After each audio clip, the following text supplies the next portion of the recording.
মুখ্যমন্ত্রীর হাতে আর নিয়ন্ত্রণ নেই, প্রশাসন চলে গিয়েছে দুষ্কৃতীদের হাতে, মন্তব্য অর্জুনের। মুখ্যমন্ত্রীর হাতে আর রাজ্যের নিয়ন্ত্রণ নেই, প্রশাসনিক নিয়ন্ত্রণ চলে গিয়েছে দুষ্কৃতীদের হাতে। সোমবার মনোনয়নপত্র জমা দিতে এসে সাংবাদিকদের প্রশ্নের উত্তরে এমনই মন্তব্য করলেন ব্যারাকপুর লোকসভা কেন্দ্রের বিজেপি প্রার্থী অর্জুন সিং। সন্দেশখালীতে বোমা উদ্ধার ও রেজিনগরে বিস্ফোরণ প্রসঙ্গে সাংবাদিকদের প্রশ্নের উত্তরে অর্জুন এদিন বলেন, মুখ্যমন্ত্রীর হাতে এখন আর রাজ্যের কোনো নিয়ন্ত্রণ নেই, সমস্ত প্রশাসনিক নিয়ন্ত্রণ চলে গিয়েছে দুষ্কৃতীদের হাতে। সন্দেশখালীতে বোমা উদ্ধার হয়েছে, রেজিনগরে বিস্ফোরণ হচ্ছে, আর মুখ্যমন্ত্রী বলেছেন কালী পটকা ফাটলে রাজ্যে এনআইএ আসছে। বাংলা আসলে বোমার স্তূপের ওপর দাঁড়িয়ে রয়েছে, পুলিশ মন্ত্রী হিসেবে মুখ্যমন্ত্রীর পদত্যাগ করা উচিত।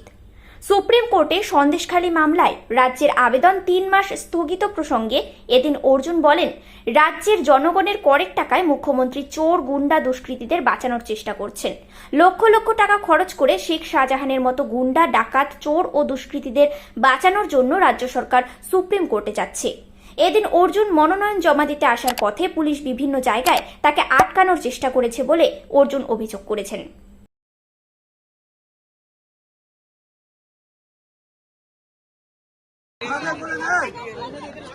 अरे এটা ভাই চল চল চল পোস্টে যা পুলিশ কি ওকে সক্রিয় আজকে যে বিষয়টা জানালো আরে বুম নামা নিচে আস্তে আস্তে মারপিট করে কেন সবাই অর্জুন না পুলিশ কি আজকে খুব সক্রিয় হয়ে গেছে নাকি আপনার ক্ষেত্রে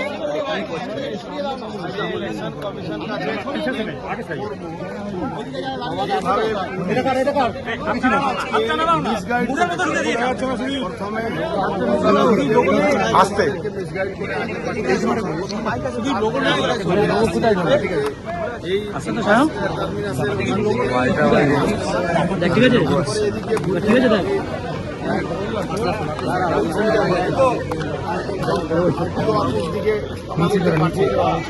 ওখান থেকে ঘুরে আমাকে এখানে হেঁটে হেঁটে আসতে এটা জেনে শুনে এখানকার পুলিশ প্রশাসন এটা কাজটা করেছে। এটা নিয়ে ইলেকশন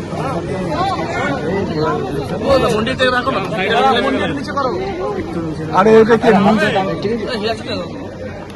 অর্জুনদা যে জায়গায় দেখা গেছে যে আপনি আগের বার নমিনেশন দিতে গিয়ে সবকিছু পদত্যাগ করে এসেছিলেন, কিন্তু আপনার বিতর্ক তিনি কিন্তু এখনো পর্যন্ত কোনো ক্ষেত্রেই পদত্যাগ করেননি। কি বলবেন আপনি বিষয়টা নিয়ে? তৃণমূলে পদত্যাগ করে না।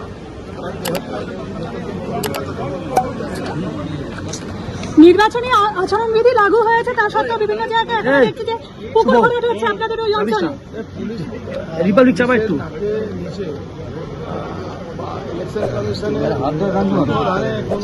পুরো অ্যাডমিনিস্ট্রেশন চলছে, কিন্তু পার্থভূমি নেহাটি পৌরসভাতে পার্টি মিটিং করছে, প্রত্যেকটা পৌরসভাতে পার্টি মিটিং করছে। এটা পুরোপুরি ইলেকশন তার প্রচারের লোক হচ্ছে না, সেটা তো তৃণমূল বলতে পারবে ওর প্রচারের লোক হচ্ছে না। আমি কি করে বলবো তার প্রচারের লোক হবে না? যদি ওরা বলে কিছু লোক আমরা দিতে পারি। আপনার হাত ধরে প্রচুর মানুষ এই মুহূর্তে বিজেপিতে জয়েন করেছেন। না, আরো জয়েন করবে, ওয়েট করুন। চ্যানেলটা কার নামা না পাচ্ছি না।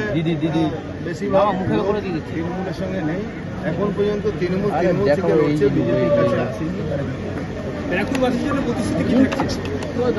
ব্যারাকপুরবাসীর জন্য প্রতিশ্রুতি অনেক রকম, যারা সেন্ট্রাল গভর্নমেন্টে যে কাজগুলো আছে সেগুলো আমরা করাবো, কিন্তু যখন রাজ্য সরকার কাছে ক্লিয়ারেন্সে আসে তখন অনেকটা বাধা আছে। বাবা এটা কার জানেন আকাশ হয়ে বলে না ব্যারাকপুর মেট্রো রেলে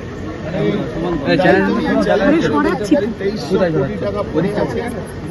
জলের লাইনটা সরিয়ে দিলে কিন্তু ব্যারাকপুরে মেট্রো রেল আসতে পারে। এরা আজকে 2 বছর ধরে এই জলের লাইন সরাচ্ছে না, না টাকা নিচ্ছে, না জলের লাইন সরাচ্ছে।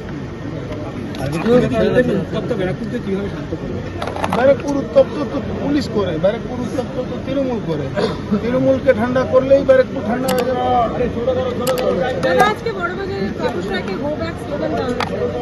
ওটা তো তৃণমূলের কিছু চোর চোটাকেদেরকে লাগিয়ে এইসব করায়।